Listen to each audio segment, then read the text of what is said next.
Item number 24 जगदीबा पाल। आज की अनुमति से आज की कार्यसूची में क्रम संख्या 24 पर मेरे नाम के सम्मुख यथा सूचीबद्ध वक्फ संशोधन विधेयक 2024 संबंधी संयुक्त समिति के प्रतिवेदन के हिंदी तथा अंग्रेजी संस्करण सभापति पर रखता हूँ। आज हम लोगों ने वॉकआउट किया है। आपने देखा किस तरह से इंडिया गठबंधन ने वॉकआउट किया। वक्फ बोर्ड बिल को लेकर जेपीसी का जो भी सजेशन था, अपोजिशन के जो लीडर्स थे वहां पर, उसमें बहुत ज्यादा पक्षपातपूर्ण रवैया अपनाया गया है। आज उसे ले किया गया है। इसका हम सभी विरोध कर रहे हैं, क्योंकि हम सभी जानते हैं कि आज जिस तरह से वक्फ बोर्ड के जमीन की तरफ सरकार की नजर है और जिस तरह से उनके साथ भेदभाव किया जा रहा है, कल के डेट में यही चीज गुरुद्वारा के साथ भी हो सकता है, उनकी प्रॉपर्टी पर।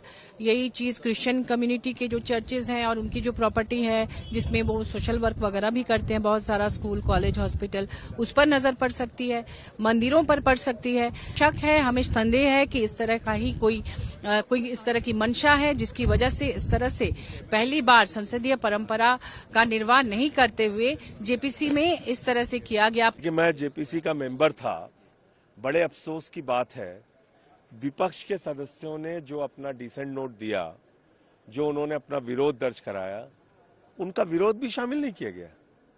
ये आपने मजाक बना रखा है जेपीसी रिपोर्ट को। भाई जो आप हमारी राय से सहमत हो सकते हैं, असहमत हो सकते हैं। डेमोक्रेसी के अंदर अलग अलग पार्टियों को अपनी राय देने का हक है। आप उसको कूड़ेदान में कैसे डाल सकते हैं? और याद रखिएगा, इतिहास हमें माफ नहीं करेगा। ये आज शुरुआत है, आगे गुरुद्वारों की जमीनें कब्जा करने का बिल लाएंगे, ये मंदिरों की जमीनें कब्जा करने का बिल लाएंगे, चर्चों की जमीनें कब्जा करने का बिल लाएंगे और सारी जमीनें कब्जा करके अपने दोस्त अडानी और चंद पूंजीपतियों को देंगे। एक बात आप समझिए कि ये वक्फ का जो बिल लाया जा रहा है, ये सिर्फ और सिर्फ ना सिर्फ अनकॉन्स्टिट्यूशनल है, fundamental rights article 14, article 15, article 29 का ग्रेव वायलेशन है। ये वक्फ को बचाने के लिए नहीं है, वक्फ को मुसलमानों से छीनने के लिए, बर्बाद करने के लिए ये बिल लाया जा रहा है।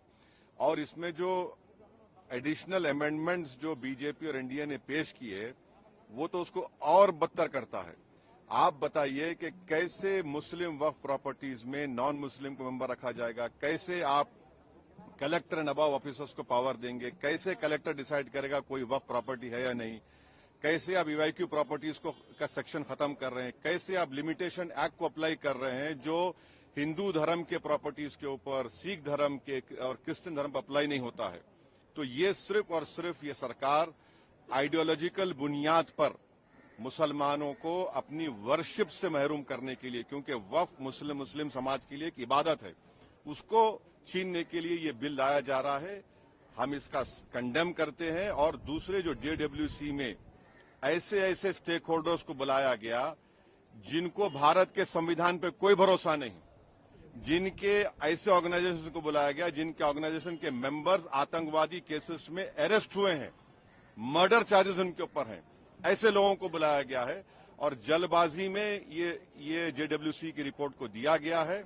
इसमें जो भी रिकमेंडेशंस है, तमाम अपोजिशन पार्टीज ने उसका ओपनली पुरजोर उसकी हमने मुखालिफत की है। और आज स्पीकर साहब से हमने जो मुलाकात की थी, स्पीकर साहब के इंटरवेंशन के ऊपर जो डिसेंट रिपोर्ट्स अपोजिशन एमपीज के थे, जिसको रिडैक्ट कर दिया गया था, उसमें से 70% रिडैक्टेड वर्जन को शामिल करने का स्पीकर साहब ने एश्योरेंस दिया है, जो आज होम मिनिस्टर ने भी उसको कहा है। मगर ये जो बिल लाया जा रहा है, ये वक्फ को बचाने के लिए नहीं, वक्फ को बर्बाद करने के लिए, मस्जिदों को, दरगाहों को, कब्रिस्तान को मुसलमानों छीनने के लिए लाया जा रहा है। और इसका मुस्लिम समाज रिजेक्ट कर चुका है। सभा में जो वक्फ अमेंडमेंट बिल टेबल किया गया है, उसमें जो जितने भी अमेंडमेंट्स किए गए हैं, उनका हम लोग उसको स्टडी करने के बाद उसके पहले दिन से मुखालफत कर रहे हैं। और उसकी क्या मुखालफत की वजह है, वजूहात हैं, क्या रीजंस हैं, वो भी इससे पहले भी बहुत डिटेल में जॉइंट पार्लियामेंट्री कमेटी के सामने भी, पर्सनल लॉ बोर्ड की जानिब से भी और दूसरी तंजीमों की जानिब से उन बातों को रखा गया है। हम लोगों का ये मानना है कि वक्त जो है वक्फ by the Muslim for the Muslims है, लिहाजा उसमें किसी किस्म के इस तरीके का कोई भी कानून साजी करना जो वक्फ के इंटरेस्ट में ना हो, कहीं से भी फ़ायदेमंद नहीं है। और अपनी मालूमात के मुताबिक अपोजिशन के एमपीज़ ने भी जो भी अपने ऑब्जेक्शंस रेस किए थे उनको भी इस अमेंडमेंट्स में कहीं इनकॉर्पोरेट नहीं किया गया है। इस वजह से हम लोगों की डिमांड यही है कि इन अमेंडमेंट्स को खारिज किया जाए और ऑलरेडी जो वक्फ एक्ट नाफिज है उसी को इन लेटर एंड स्पिरिट नाफिज रहने दिया जाए। आज कमेटी रिपोर्ट ले हुई है और जो जानकारी हमें कमेटी के माध्यम से मिली है तो जिस तरीके से सारी कार्रवाई कमेटी की हुई उसमें भी पार्शलिटी की गई, उसमें इंडिपेंडेंट तरीके से सारे जो भी इनपुट्स थे उनको इंक्लूड नहीं किया गया। तो ये जो बिल है इसका हम विरोध करते हैं। It is unconstitutional and it is against the rights of minorities in this country. तो बिल्कुल हम लोग इसके शुरू से ही खिलाफ में थे, लेकिन जेपीसी के माध्यम से बहाना दिया गया कि हमारी बातें, हमारे जो विरोध हैं उनको भी संज्ञान में लेकर इंक्लूड किया जाएगा, लेकिन ऐसा नहीं हुआ है। कई डिसेंट नोट्स जो एमपीज़ के हैं जो लोग जेपीसी में थे उनको एडिट करके इसमें डाला गया है और जितनी भी उनको चिंता थी उनको ठीक तरीके से रिजॉल्व करके इंक्लूड नहीं किया गया है। So there was no point of the JPC. जिस वजह से जेपीसी बनाई गई थी वो वजह को पूरा नहीं करती है, तो जाहिर सी बात है हम लोग सभी लोग पूरा विपक्ष इस अनकॉन्स्टिट्यूशनल बिल के विरोध में है। इसमें बहुत सी चीज़ें हैं जिस पर कई बार हम लोगों की भी डिस्कशन आपस में हो चुकी है और ये एक माइनॉरिटी बॉडी है। It is not for anybody else to intervene. ऐसी बहुत से संस्थाएं होती हैं, अलग अलग मज़हबों की अलग अलग संस्थाएं होती हैं जो मज़हब इंडिपेंडेंट हैं अपनी संस्थाओं को अपने हिसाब से चलाने के लिए, लेकिन सिर्फ वक्फ बोर्ड को इस तरीके से उसमें अपनी टांग अड़ाकर और उनकी राइट्स को छीनना वो बिल्कुल गलत है।